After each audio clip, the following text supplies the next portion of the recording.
On April 1st, NASA sent humans farther from Earth than ever before. Right now, they are in the middle of a historic journey, part of the Artemis II mission. This is the second of 3 missions designed to return humans to the moon and eventually build a permanent presence there.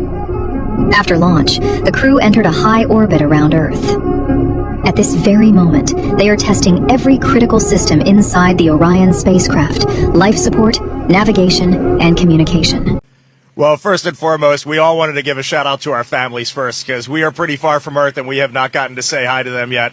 But there was a moment about an hour ago where Mission Control Houston reoriented our spacecraft as the sun was setting behind the Earth. And I don't know what we all expected to see in that moment, but you could see the entire globe from pole to pole. You could see Africa, Europe, and if you looked really close, you could see the northern lights. It was the most spectacular moment, and it paused all 4 of us in our tracks. What has been most surprising to you about this so far?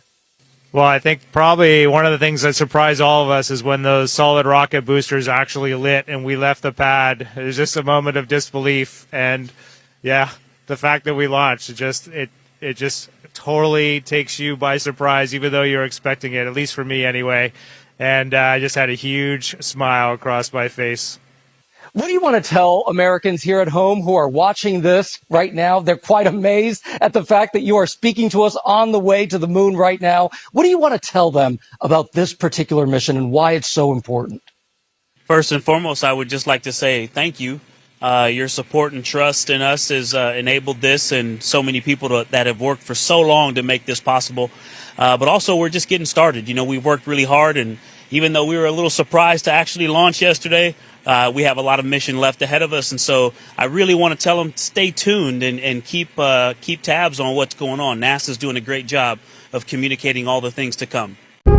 Everything has to be perfect before they go farther. Next, they will fire their engines and begin a 4-day journey to the moon. Traveling nearly 500,000 kilometers from Earth, farther than any human has gone since Apollo 13. Soon they will pass behind the moon, completely cut off from Earth. No signal, no contact, just silence on the far side of the moon. During that phase, they'll test a radiation shelter built to protect them from dangerous solar storms. Then, using the moon's gravity, they will swing back toward Earth. And finally, the most dangerous part, re-entry. They'll hit the atmosphere at nearly 40,000 kilometers per hour, the heat shield absorbing extreme temperatures as they race back home. If everything goes to plan, this mission will clear the way for humans to land on the moon once again, for the first time in over 50 years.